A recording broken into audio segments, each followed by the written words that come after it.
Тус мэдээллийн дагуу гайл татвар ерхий газарт очиход ямар ч мэдээлэл өгөх албан тушаалтан байсангүй. Хамгийн гол нь дотроо ажиллаж байгаа хүмүүс ч ямар нэгэн мэдээлэл сонсоогүй, аваагүй байна гэдгээ хэвлэлийн албанаас нь хэлсэн юм а.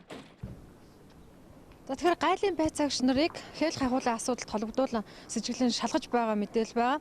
За юунтэй холбогдуулан бид албатай тэмцэх газарт очсон ч яг бид бол яг албан ёсны юм хариулт өгөх боломжгүй гэдгийг хэлээд бидний албатай тэмцэх газрын цахим хуудсанд албан ёсны мэдээллийг тавьсан учраас тэрхүү мэдээллийг олон нийтэд хүргээрэй гэдэг ийм зүйлийг хэлж байна.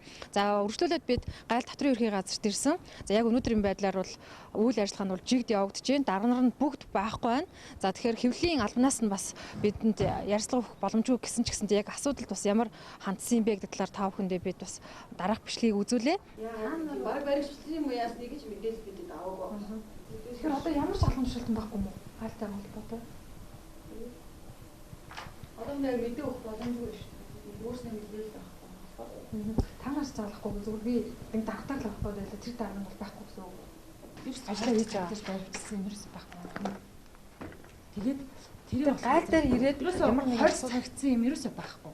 Гэтэ чи манайхаас бол ерөөсөө мэдээлэл өгөөгүй. Яа тэгэхээр нэгдүгээрт тэр нүг шалгалтыг өөр газараас хийсэн байхгүй.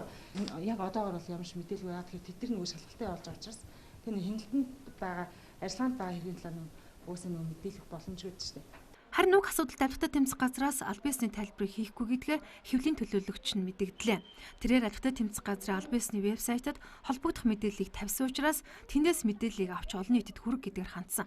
Ингээд тус байгууллагын сайтад өнөөдөр албатай тэмцэх газраас гайл татварын ерхий газрын зарим албан хаагчид болон улсын хурлын гишүүн асан Эрдэнэ Үүрэнг саатуулан шалгаж байгаа гэх мэдээллийн мөрөөр тус газрын хэвлэл олон нийтэд харилцах ажилтан мөнх тунгалаас тодруулав гэж бичжээ. Ингээд гайл татварын ерхий газрын зөрчилдөй тэмцэх газрын даргын эмийг албан тушаал эрх мэдлийг ашиглан тавтан үйлдэлээр бусдаас хээлх хул авсан гэх үндэслэлээр эрүүгийн хуулийн тусгай ангийн 268 дугаар зүйлийн 268-2-д зааснаар шалгаж байгаа. Мөн Эрдэнэ Үүрэн эм нарыг өчтөр буюу 2016 оны 3 дугаар сарын 31-ний өдрөөс эхлэн цагдан хорих таслан сэргийлэх арга хэмжээ авч саатуулсан. Эдгээр хүмүүс нэг өдөр л саатуулагдсан болохоос тусдаа өөр эрүүгийн хэрэг шалгагдаж байгаа. Мөрдөн байцаалтай ажиллагаа явагдаж байгаа болохоор үүнээс илүү дэлгэрэнгүй мэдээлэх боломжгүй байна. Олон нийтэд үнэн зөв бодиттой мэдээлэл хүүднээс товч мэдээлэл өгч байгаа юм.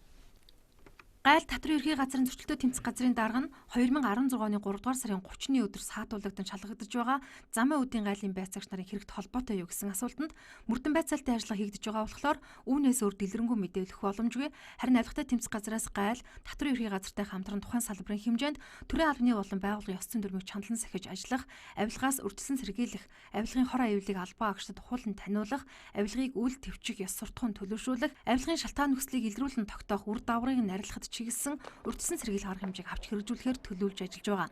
Мөн албатай тэмцэх газрын вебсайтад тавьсан мэдээлэлд нэмж улсын хурлын гишүүн асан Эрдэнэ Бүрэнг гайл татварын ерхий газрын зарим албан агштад холбогдох хээлх агуулгын гэмт хэрэг саатуулан шалгаж байгаа гэсэн мэдээлэл зарим их сурвалжаас гарч байна. За энэ мэдээлэл үнэн үү гэсэн асуултанд хариулахдаа албатай тэмцэх газраас Эрдэнэ Бүрэнг барилга бот байгуулалтын яамны төрийн нарийн бичгийн дараагаар ажиллаж байхдаа барилгын салбарыг дэмжих, улмаар орон сууцны өмнөийг тогтворжуулах дэд хөтөлбөрийг хэрэгжүүлэх ажлын хүрээнд хууль бус шийдвэр гаргаж тавтан үйлдэлээр бусдаас хээлх агуул авсан байж болцшгүй үндслээр эрүүгийн хуулийн тусгай ангийн 268 дугаар зүйлийн 268-2-д зааснаар шалгаж байгаа нь үнэн. Түүнийг гайл татварын ерхий газрын зарим албан хаагчтай хээлх хуулийн хэрэгт холбогдуулан шалгасан зүйл байхгүй гэсэн тайлбарыг хийжээ.